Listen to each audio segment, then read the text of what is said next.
Luke Hatfield. You join me and Chief Sports Writer at the Express and Star, Mr. Matt Maher. We're here at Molyneux. Matt, what a game. I don't think many of us predicted that kind of scoreline. Wolves 2, West Brom 3. A huge result for Albion. No, I didn't see that coming at all.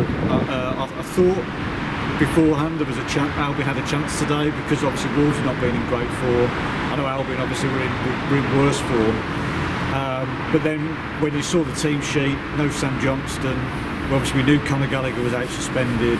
You know, Sam Johnston's been obviously clearly away Albion's best player this season. Yeah. You know, obviously that Cameron Brzezinski making his first Premier League start since May 2017. Grady Diangana has a hamstring injury, and you just thought, well, no, I'm afraid the odds are stacked against them. And then a good start, you know, obviously, well, a great start. You know, they win, they get the penalty, they score, they go in front. And I think they're playing really well. They look organised, you know, and you see them for the first time. You know, there's some real progress. And then 2 set pieces, 2 goals conceded in the space of 5 minutes. And you know, you think, oh well, this is it. Albion. What do we know about Albion? They don't respond well to diversity. Second half started. Not great, you know. Wolves went close again from a corner, or corner wasn't particularly well dealt with, and you thought, well, you know, Wolves are just going to pick them off here. But Albion fought back. First time this season they've come from behind to win a game. You know, so scored 3 goals for just the second time this season. They'd scored 3 goals in the previous 6 games combined. Yeah, a huge step forward. You know, a huge step forward in so many ways. And yes, it's just 1 win. Yes, they're still in trouble. Yes, they're in the drop zone. But you know, for the first time today, you could see a pathway out of trouble to survival. It's probably going to need a couple more additions. But I thought the first addition they've had, I thought Robert Snodgrass had an excellent debut. Yeah. I thought there was a case for making him man of the match. I thought he summed up the, you know, he's streetwise. He's got a bit of savvy that's been lacking from this Albion team. They've been very naive to this point of the season. But you saw with Snodgrass, you know, in terms of the way he wins free kicks, the way he slows the games down, you know, understands situations when he needs to. You know, and it's spread to the rest of the team. I mean, the first penalty they won came after, you know, they won the ball 3 or 4 times in Wolves' third of the field, pressing up, you know, good pressing, you know, causing problems, forcing mistakes. We've just not seen any of that, you know.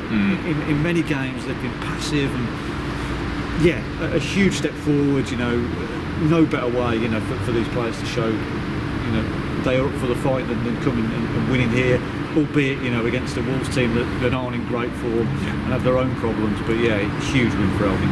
Yeah, and we've talked about this season needing a turning point. That could just be the win that does kind of trigger that, doesn't it? Kind of.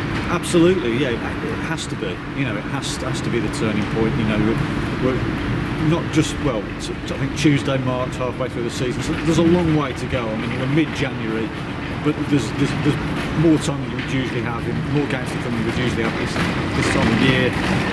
But there needed to be a turning point. They needed to show something.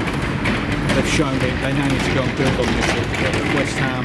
You know, there are still issues. The 2 goals they conceded weren't great. They did look shaky at times at the back. You know, going forward, you know, scored 2 penalties today. You know, in a kind of an unconventional, you know, long throw, 2 headers. Yeah. There's still, you know, they still need a bit more up front. You still think they need a bit more in defence. They're weak in certain areas. But there's a framework there now. There's a framework. They've set a standard which they can now go and build on, hopefully, over the rest of the season. It was, you know, as we said, a huge step forward against the odds, and just showing that character. You know, that's the first thing they needed to start digging themselves into troubles, to show some fight, to show some character, to show they're ready to battle their way out. You know, that's the minimum requirement. Too often recently, you know, they've not shown that. They've not had the minimum requirement. They've crumbled under any kind of pressure. You know, that was the big thing today. You know, and they can build from this. There was more organisation in that. Now, the first half was about, until the goal they conceded, was about organisation. The second half was about, you know, kind of grit, determination, Cole Bartley really summed it up. Some massive When blocks he lay on. kind of some big blocks, and you could saw how much it meant to them. Certainly, meant to him. So yeah, I mean, look, they're not a great team. We knew that, but they've shown more in 90 minutes today than they had in Sam Allardyce's tenure, or any of Sam Allardyce's tenure before that, and also